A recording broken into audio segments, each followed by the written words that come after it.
Estamos na véspera do Dia do Trabalho, praticamente 1º de maio, e hoje a gente fez uma mesa, e assim a gente espera fazer novos e novos programas aqui no canal, convidando pessoas interessantes para debater o assunto. E o convidado de hoje, o principal convidado dessa mesa, é a Dona Yara. Seja muito bem-vinda. Muito obrigada, filha. E nós temos a Mariane, e o Ângelo, e Joe, né, Felipe Bellini, pra gente ir falando e conversando um bocado sobre trabalho, sobre o Dia do Trabalho. A gente fez uma grande coleta aí de perguntas para bombardear a Dona Yara aqui sobre o tema, mas também para esclarecer. Então essa pauta aqui, ela funciona para falar sobre fenômeno, histórias de trabalho, mas especificamente, né, mais diretamente, para conseguir esclarecer para vocês que estão acompanhando sobre o que é que o trabalhador passa, quais são os direitos, como é que surgiu esse Dia do Trabalho. Então vai ser algo bem extenso, bem interessante, com diferentes comentários. Antes disso, a gente tem que se apresentar, e eu gostaria que hoje a apresentação fosse justamente falando um pouquinho da relação de vocês com o mundo do trabalho, pode ser? Então tá. Primeiro, Mariane Ferreira. Oi, pessoal. Como o Felipe já falou, meu nome é Mariane Ferreira. Eu já venho trabalhando mais na área acadêmica, né? Eu sou graduada em Ecologia, tenho mestrado em Ecologia e participei de muitos projetos, tanto projetos internos da UFRN, como projetos com órgãos ambientais, como o IDEMA, e aqui no Demonstre também, né? Com o nosso blog, com a nossa produtora. Então, essas foram minhas experiências. Realmente não trabalhei em nenhuma empresa privada, tirando o Demonstre. E eu vou tentar contribuir aqui com a nossa discussão. Bacana, Dona Yara. Então, bom dia, gente. Como o Felipe falou, eu sou a Dona Yara Azevedo, sou advogada há 10 anos, né? Advogo para sindicatos, para movimentos sociais e vim aqui tentar dar um pouco da minha contribuição sobre o tema, sobre o Dia do Trabalho, sobre os reflexos, as mudanças na lei do trabalho a partir da reforma trabalhista, e estou à disposição. Ah, que maneiro. Ângelo? Opa, meu nome é Ângelo, sou recém-formado em audiovisual e esse é o meu primeiro emprego. Eu estou trabalhando pela primeira vez, trabalhando de fato aqui na Demonstre, e está sendo uma experiência massa. Ah, que bom.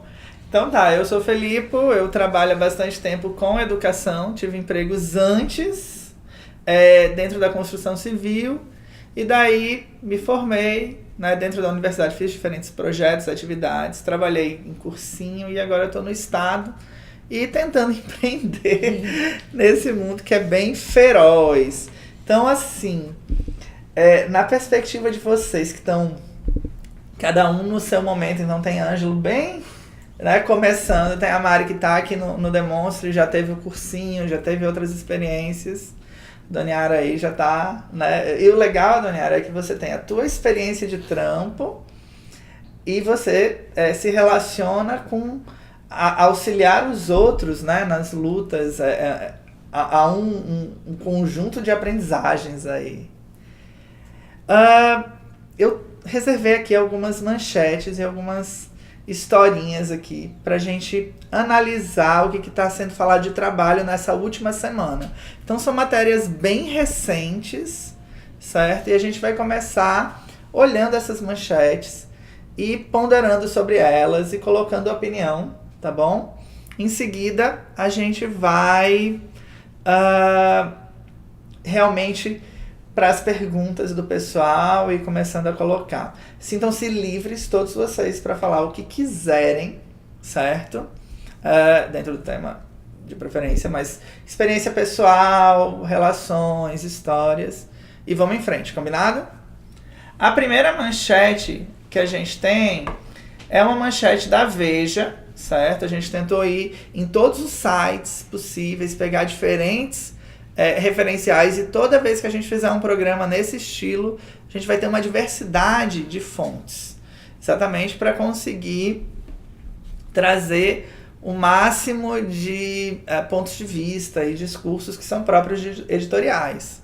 E o primeiro é o da Veja, que eu acho que em um determinado tempo ganhou o ícone de revista mais odiada do país, por um lado ou pelo outro. Sim.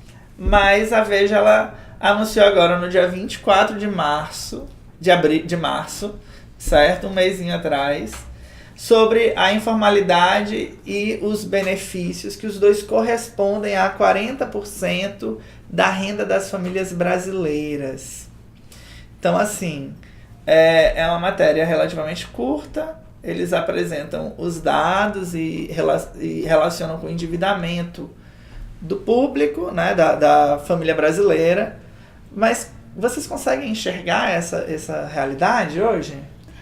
Como advogado, eu advogo para servidor público, né? Então, as pessoas acham que o servidor público ganha muito, que o servidor público, que o salário dele, inclusive, né, é suficiente para ele dar conta das suas obrigações. Mesmo entre as pessoas que têm um trabalho, existe também uma forma de complementar a renda, porque os servidores públicos não ganham muito. Existe, né, um setor muito pequeno dos servidores uma públicos. elite, né? Uma elite. Mas o grosso, os técnicos de enfermagem, os professores, né, os enfermeiros, muitos deles vendem coisas no local de trabalho, vendem aquelas revistas da Avon, de produto para poder complementar, né, a renda. E fazendo também uma pesquisa, eu vi uma matéria que, né, hoje em dia, empregos como os aplicativos de motoristas, né, e os aplicativos de venda de comida são as coisas que mais empregam hoje no nosso país. 4 milhões de trabalhadores. Eu vi essa matéria também. Sendo que ali é uma informalidade total, não se tem nenhum direito, não se prevê nenhum tipo de relação concreta empregatícia. E uma pessoa só vai para esse tipo de emprego porque ela não consegue um emprego formal, não consegue, né, assinar carteira. Cada vez mais as empresas estão fazendo, né, essa rotatividade de empregos. Então, de fato, a matéria, infelizmente, corresponde à realidade. É muito grande a informalidade no nosso país, vem aumentado bastante. E isso que você falou, na meu universo, é muito verdade, porque a minha mãe é funcionária pública e no trabalho dela sempre tem alguma amiga dela que vende, escondido até, tem uma amiga dela que vende trufas na informalidade do trabalho, mas ela não para de vender, porque ela precisa desse dinheiro para realmente se manter, e é muito triste isso. E a gente pega Uber, né, constantemente. Tem engenheiro, tem funcionário, tem advogado, pessoas de diferentes profissões. A única coisa que eu ainda não enxerguei foi médico, mas de resto, médico e político. eu peguei. Mas assim, outras... diversas profissões diferentes que a gente não esperaria que precisasse de uma complementação, tá lançando mão dessa informalidade e fora as pessoas que não têm emprego nenhum, né? Que estão desempregadas. Até porque esses aplicativos, eles dão a possibilidade de você se autoempreender, né? Você se relaciona à plataforma e passa sem um critério de emprego, de você ser contratado e etc. De currículo, você pode exercer aquela atividade. O que faz com que muitas pessoas se tornem autônomas a partir desse momento. Você falou da sala dos professores, uma coisa interessante, sou professor há 10 anos. O que eu vejo é que a sala dos professores é o momento da feira. Porque é o momento realmente que tem a revista da Avon, em que os colegas que vendem roupa levam as roupas. E se o trabalhador ganhasse um salário digno, não faria. Ele não precisaria disso. Um professor não precisaria dar aula em 2 escolas. Uma pessoa da saúde não precisaria trabalhar, né, em 2 hospitais. O que deveria ser correto é a pessoa ganhar um salário digno para ter um emprego só. Justo. Não precisar ter 2, e muito menos, às vezes, até com 2, as pessoas terminam na informalidade, complementando a renda, porque é isso, o salário é muito baixo, tá? Tem categorias que estão há mais de 6, 7 anos sem aumento de salário.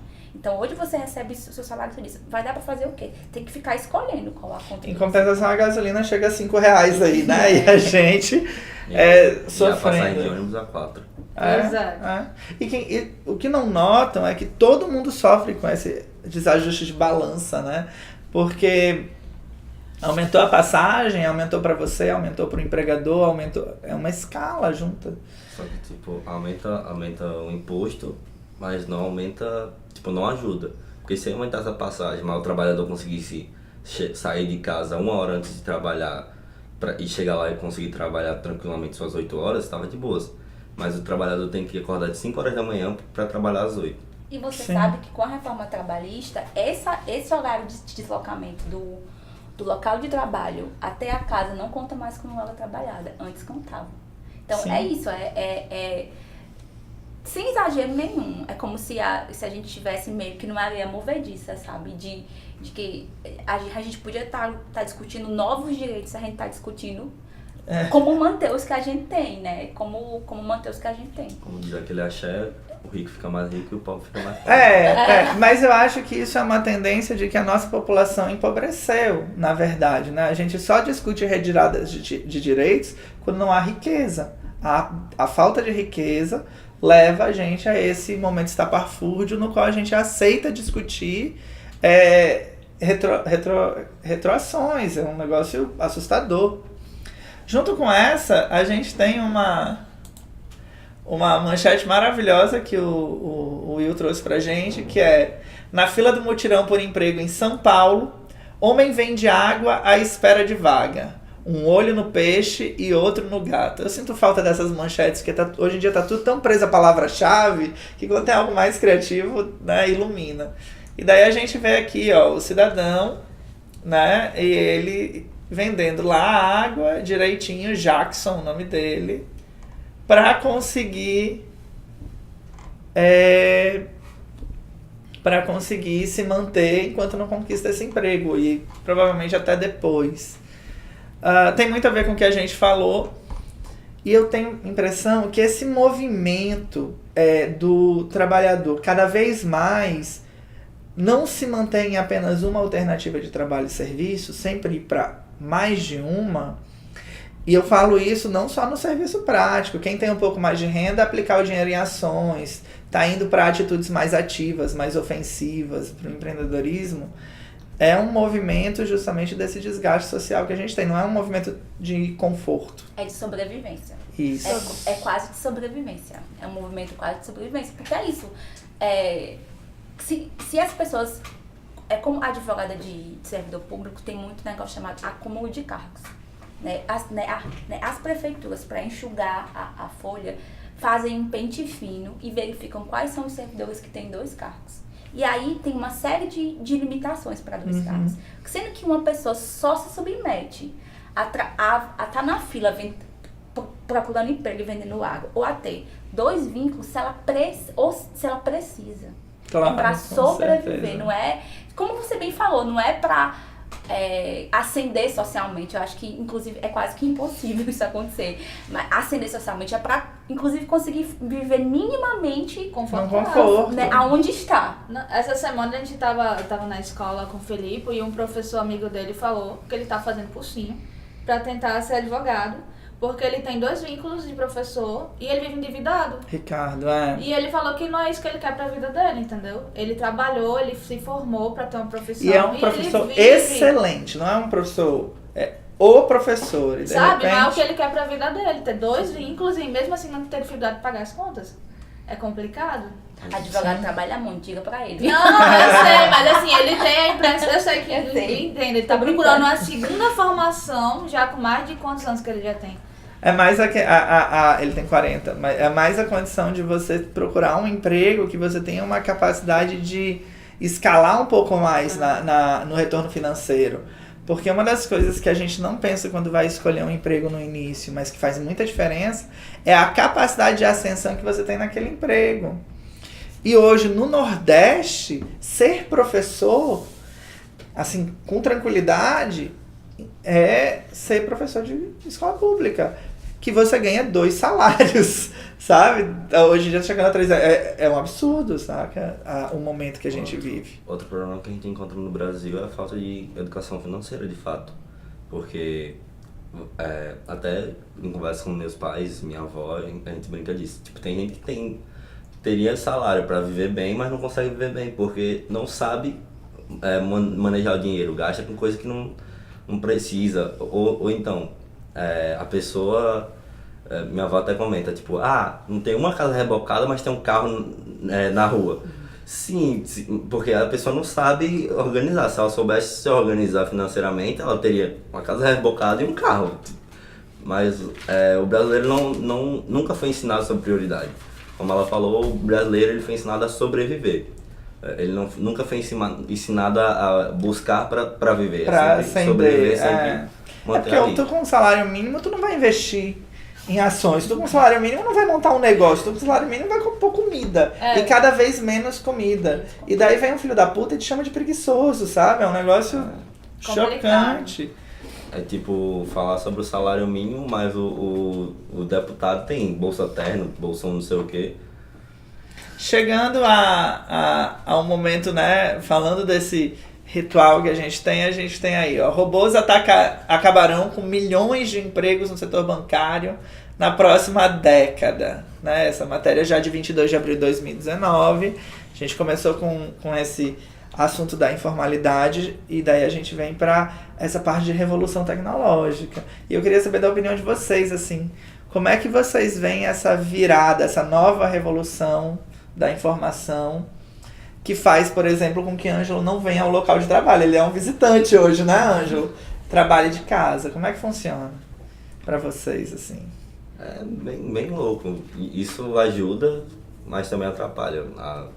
A manchete é a parte negativa. Tipo, a parte positiva é que, por exemplo, eu fico em casa, mas a gente consegue fazer uma reunião onde eu vejo o que você quer que eu veja, você fala comigo e, tipo, você tá aqui, ou tá na sua casa, eu tô em casa. Isso facilita. Tem reuniões hoje em dia que acontecem em vários países e cada um na sua sala. Isso é uma coisa boa. Mas a parte ruim é que algumas coisas que precisam de um funcionário, mas dá para um robô fazer, vão pegar essa pessoa vai perder o emprego. Por exemplo, eu tenho um banco que não tem sede. Para não dizer que ele não tem uma sede, ele tem uma sede em São Paulo, que deve ser uma sala, tipo, 2 dessa aqui, com 3 pessoas em computadores, mas tudo que eu faço é pelo celular. Não tem a pessoa para tirar ficha, não tem uma pessoa para organizar, não tem o segurança que teria que ficar, tudo pelo celular, então... É a opinião de vocês, visão de vocês. É complicado, porque a gente sabe que a gente tem uma grande parcela da população que trabalha em subempregos, que trabalha realmente com a mão na massa e que há muito tempo, não é de hoje, uma boa parte desses trabalhos vem sendo substituído por máquinas, principalmente na indústria. Hoje tem empresas que a grande parte do trabalho é feito por máquinas. Você tem o quê? Pessoas para fazer manutenção. Então, assim, é um processo muito complicado, principalmente para o Brasil, que tem uma deficiência no ensino, em que muitas pessoas não têm a possibilidade de se formar e fazer outras profissões. O que é que vai acontecer com essas pessoas? Vão acabar fazendo esses trabalhos informais que a gente vê hoje. Acho que essa tendência da informalidade vai tender a aumentar, porque é bom, é legal o desenvolvimento, é tecnologia, mas tem um lado negativo. E a mão de obra humana? O que é que vai acontecer? Não, é exatamente isso. Né? Eu acho que não tem como ser contra os avanços da tecnologia. Inclusive, são esses avanços que garantem muitas coisas importantes que nós temos hoje. Infelizmente, eles até são mal distribuídos, né? Mas é uma contradição, porque ao mesmo tempo que garante certos avanços, termina tirando o emprego das pessoas, né? São essas contradições que o sistema capitalista tem. Muito grande. E sobre trabalhar em casa, advogado trabalha muito em casa também. E o que eu vejo, eu acho que tem uma vantagem do home office, mas tem um outro problema, que eu acho que vem também muito com o WhatsApp, com as redes sociais, se perde a noção de horário de trabalho, entendeu? É como se a gente trabalhasse... a gente trabalha 24 horas por dia. Se perdeu a noção de... Quando chega o e-mail, eu tenho que responder, ou eu não tenho que responder se ele for fora do meu horário de trabalho. E o WhatsApp, dentro de, por exemplo, é um grupo de WhatsApp de uma empresa. Se o patrão faz algum tipo de assédio moral comigo nesse grupo, é considerado assédio moral porque está fora da empresa? Esses debates precisam ser feitos. Eu não sei se foi na Suécia, ou na Suíça, a gente pode até ver aí, que teve uma lei trabalhista que disse, olha... O empregador é proibido de mandar mensagem no WhatsApp, mensagem no e-mail do trabalhador depois do horário de trabalho, do horário regulamentar. Se ele fizer isso, ele pode pagar uma multa. Olha só. Aqui no Brasil existe essa lei, só que é uma lei assim, caso você abuse, né, dessa situação. Até porque comunicação também tem que ver o que é assédio aí, né? Tu tem um problema de trabalho X ou um debate X, tu entra em contato com a pessoa. Agora, se toda hora, o tempo inteiro, a pessoa tá... Eu tinha uma amiga minha que trabalha numa empresa de consultoria ambiental E a chefe dela é um pouco exagerada nesse sentido. Então, domingo à noite, toda hora ela tava ligando pra ela resolver problema. E era um estresse muito grande. E ela só não saía do trabalho porque ela não tinha outra oportunidade no momento. Mas ela era muito assediada pela chefe dela. O tempo todo ela tava em cima. E é complicado isso, né? Porque você fica sem saber o que fazer. Sim, claro. Quando eu vejo uma manchete assim, e eu penso que eu tenho os aplicativos do banco no celular, e eu penso que a última coisa que eu quero ver na minha vida é banco, eu tenho a impressão que a gente tem migrado em 2 sentidos. No caso do Banco Inter, que é o que você tem, que você tem tudo ali online, completamente online. A parte física, ela se torna uma falta, porque quando você tiver todos os problemas online, tu vai direto para a justiça, tu não tem a quem ir, o que recorrer, como é que funciona? E os bancos vão ter que participar desse movimento de mudança, assim. Eles têm melhorado os aplicativos, muitos dos gerentes de bancos hoje têm assumido cargos nessa parte de call center, de conseguir conversar com as pessoas e fazer o gerenciamento online para migração de contas. Mas, quando a gente pensa no contexto de que terá que ser um serviço muito especializado, de fazer com que a pessoa queira ir ao banco, e as pessoas não querem ir ao banco, né, gente? Não adianta. E quando tentam fazer os jovens irem ao banco, o presidente vai lá e veta a propaganda.